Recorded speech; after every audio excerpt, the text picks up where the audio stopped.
Good morning. आज online class के अंतर्गत में हम बीएड सेकेंड ईयर भौतिक और रसायन विज्ञान के बारे में अध्ययन करेंगे। और आज जो हमारा टॉपिक है वह दूसरी जो यूनिट चल रही है सहायक सामग्रियों के बारे में, जिसमें हम आज अपने आशुरचित उपकरणों के बारे में पढ़ेंगे, यानी हस्त निर्मित जो सामग्रियाँ बनाई जाती हैं उनके बारे में हम पढ़ेंगे और इनका क्या महत्व है उसके बारे में भी हम जानेंगे। तो भौतिक विज्ञान और रसायन विज्ञान शिक्षण में यह शिक्षण का जो प्रमुख उद्देश्य है वह छात्रों में वैज्ञानिक अभिरुचि अभिवृद्धि को जागृत करना है। और इस उद्देश्य की पूर्ति के लिए हम प्रैक्टिकल कार्य ज़्यादा करते हैं, यानी प्रायोगिक कार्यों पर हम ज़्यादा निर्भर रहते हैं। और जब तक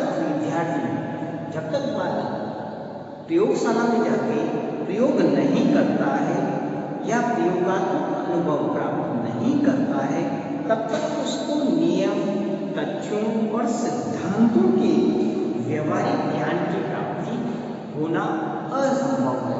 यानी जाएगा लैब में जाकर कोई प्रयोग करने का प्रयास करेगा, उनके उपकरण देखेगा, उपकरण को देखकर वह समझेगा कि यह उपकरण उस काम में आता है, ठीक है ना।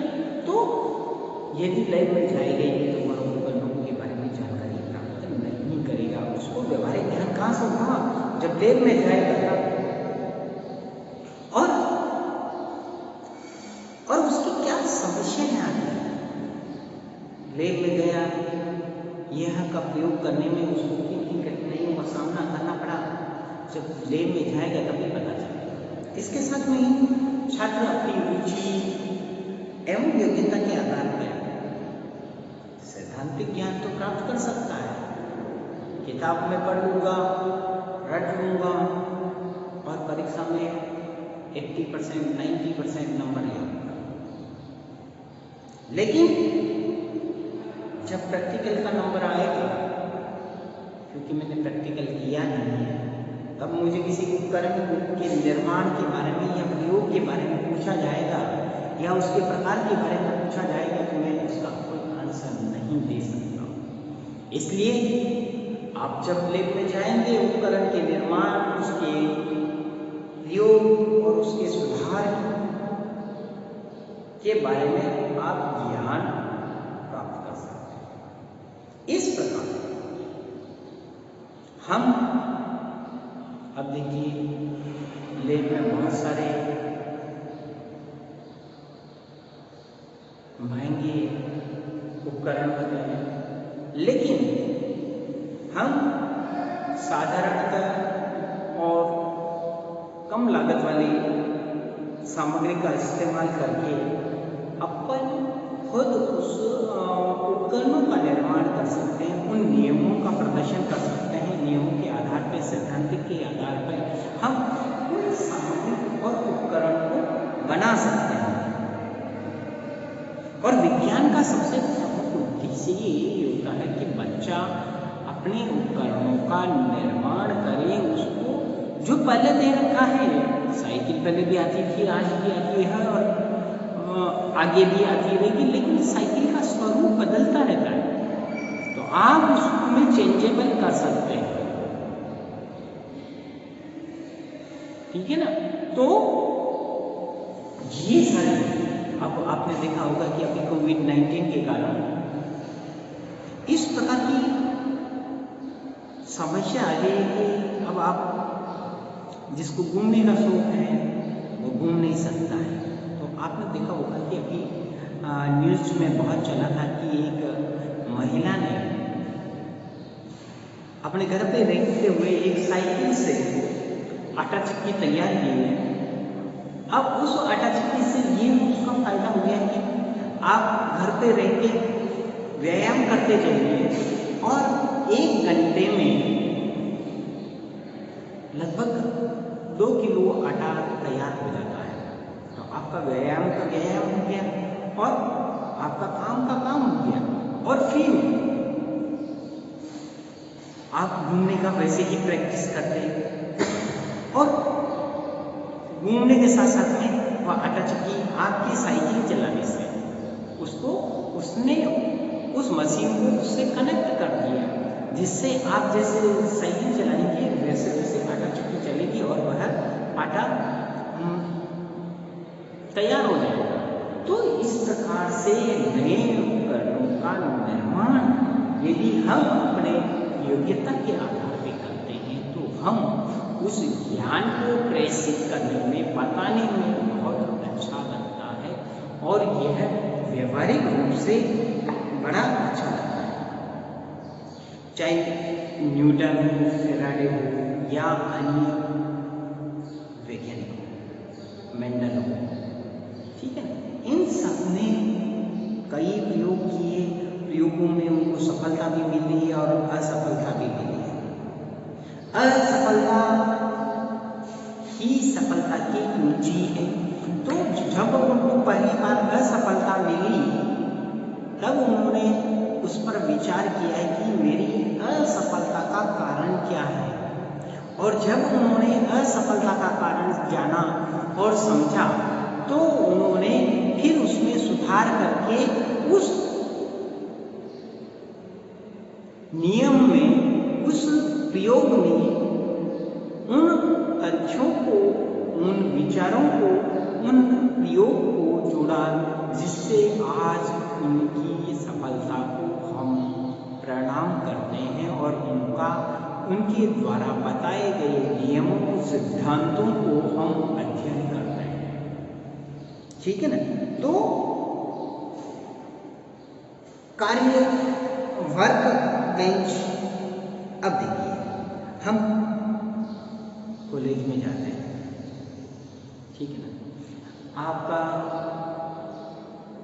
बीएड कॉलेज, एसटीसी कॉलेज है, लेकिन क्या आपने कभी ये सोचा है कि मैं यदि टीचर बन रहा हूँ, ठीक है ना, और आप जानते हो कि वर्तमान में टीचर की जिम्मेदारी बहुत ज़्यादा है। वो इसलिए भी है क्योंकि शिक्षा के अधिकार कानून बनने के बाद में शिक्षक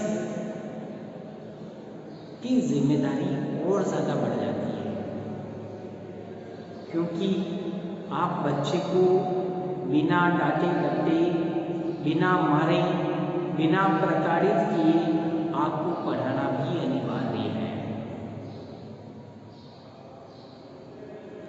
यदि आप रिजल्ट नहीं देंगे तो आपको पेरेंट्स को फाइट करना पड़ेगा, आपके प्रिंसिपल को फाइट करना पड़ेगा, मैनेजमेंट को फाइट करना पड़ेगा या उच्च अधिकारियों को जवाब देना पड़ेगा।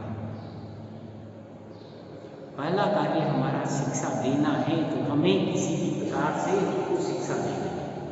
तो हमें उसको जो शिक्षा देनी है, और 2020 की जो नई शिक्षा नीति आई है उसमें भी यही कहा गया है कि व्यवहारिक शिक्षा दी जाए, ना कि सैद्धांतिक शिक्षा दी जाए।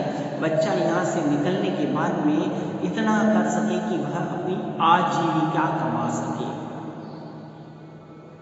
यही बात कोठारी शिक्षा आयोग ने कही थी कि बच्चे को व्यावसायिक शिक्षा की तरफ मोड़ना चाहिए। वर्तमान में स्थितियाँ बहुत ही गंभीर हो गई है और कोविड-19 ने इस स्थिति को और ज़्यादा भयावह बना दिया है। इसलिए हमारी आपकी जिम्मेदारियाँ और ज़्यादा बढ़ जाती हैं।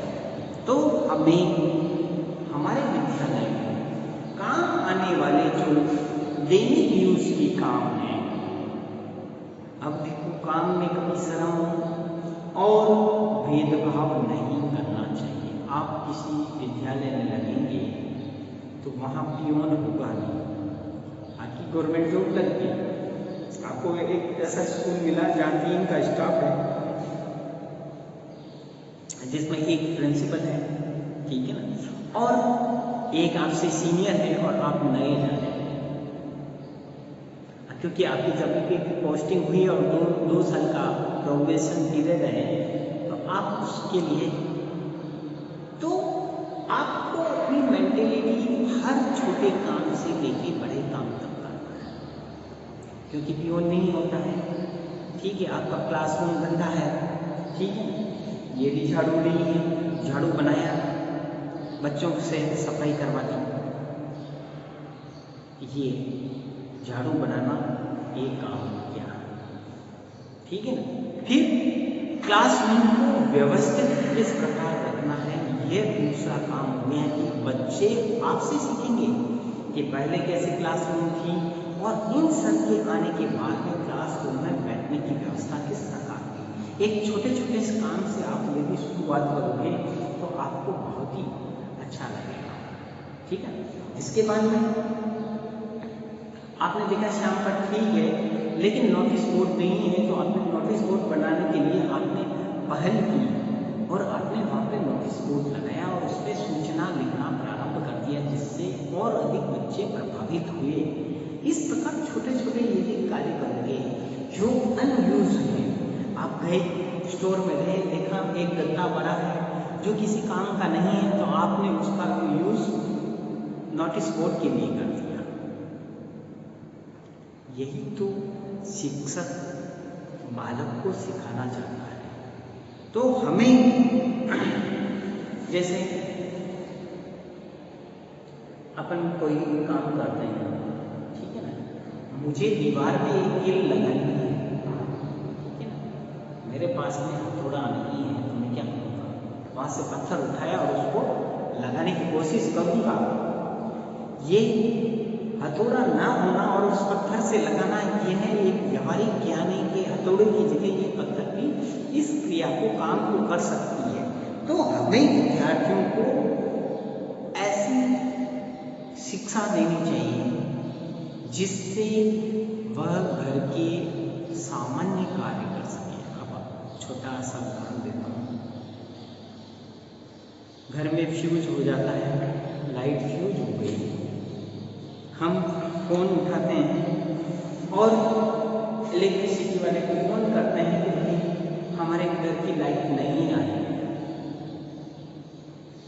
साधारण सा काम, इलेक्ट्रिक बिजली वाला वो आदमी आता है, मैकेनिक आता है और आपके उसको पावर प्लग को उसको चेक करता है और उसमें से फ्यूज वक्त निकालता है और नया वायर डाल के फ्यूज लगा के चलाता है। तो आपको यह ज्ञान होना चाहिए कि सामान्य कार्य करने आने चाहिए, चाहे फ्यूज हो, चाहे नल का छोटा काम हो, या अन्य कोई, जैसे पहले लोग साइकिल के पंचर निकालने में का कार्य भी घर पे करते थे, ठीक है, सारे कार्य लोग मशीनों का इस्तेमाल ना करके खुद स्वयं करते थे। तो अब स्थिति वापस वही आ गई। आपने देखा होगा कि विदेशों से बड़े बड़े सैलानी आते हैं, पर्यटक आते हैं, तो वह अपना बैग सामान खुद उठाते हैं, जबकि हम कहीं जाते हैं तो क्या करते हैं, बचते हैं तो उठेंगे, इधर उधर देखेंगे, भाई कोई सामान उठाने वाला हो उसको करते हैं। और कहीं घूमने जाएंगे तो ऑटो रिक्शा करेंगे यहाँ से वहाँ तक जाने के लिए कि भाई कितना किलोमीटर है, 2 किलोमीटर, अरे यार 2 किलोमीटर, जबकि टहलते टहलते जाओगे तो 10 से 15 मिनट में पहुँच जाओगे। तो यह व्यवहारिक ज्ञान में आधारित है। तो आज हम आशुरचित उपकरणों के बारे में पढ़ेंगे। अब आशुरचित या स्वनिर्मित उपकरणों के निर्माण के लिए हमें एक पूर्व योजना बनानी पड़ेगी। यदि हम योजना बनानी कि हमें किस प्रकार के औजार बनाने हैं, किस प्रकार के उपकरण बनाने हैं, तो हम उसके हिसाब से कच्चा माल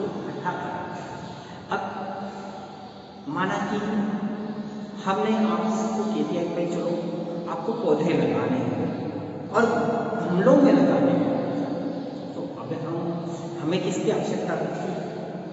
गमलों की आवश्यकता होगी, मिट्टी की आवश्यकता होगी, पौधों की आवश्यकता होगी और उनको लगाने के लिए उपकरणों की आवश्यकता होगी, जैसे कि ये मिट्टी डालने के लिए, उनको खोदने के लिए, इन सारे उपकरण, पानी देने के लिए बाल्टी की, इन सारी चीज़ों की आवश्यकता होगी। तो वह सारे उपकरण हम धीरे धीरे क्या करेंगे? कलेक्ट करेंगे।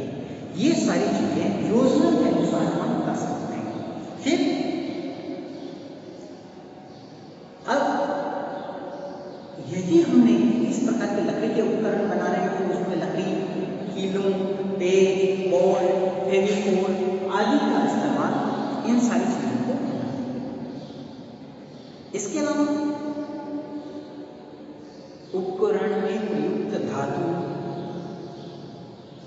के प्लास्टिक के हैं, रबड़ के हैं या कांच के भाग बनाए और उनको जोड़कर देख। और इसके साथ ही अब यदि उपकरण आपका बनकर तैयार हो गया है तो आप उसको जांचें कि उपकरण वास्तव में वह काम कर रहा है कि नहीं कर रहा है। मैंने बना तो दिया भाई, लेकिन यह तो काम कर रहा है कि नहीं कर रहा है, इसको सही उपयोग में आएगा नहीं आएगा, इस बात के भी हम मूल्यांकन करते हैं। तो यह आज स्वनिर्मित हस्त निर्मित उपकरण के बारे में हमने अध्ययन किया था। इसके बाद में हम स्वनिर्मित उपकरणों की उपयोगिता के बारे में कल अध्ययन करेंगे।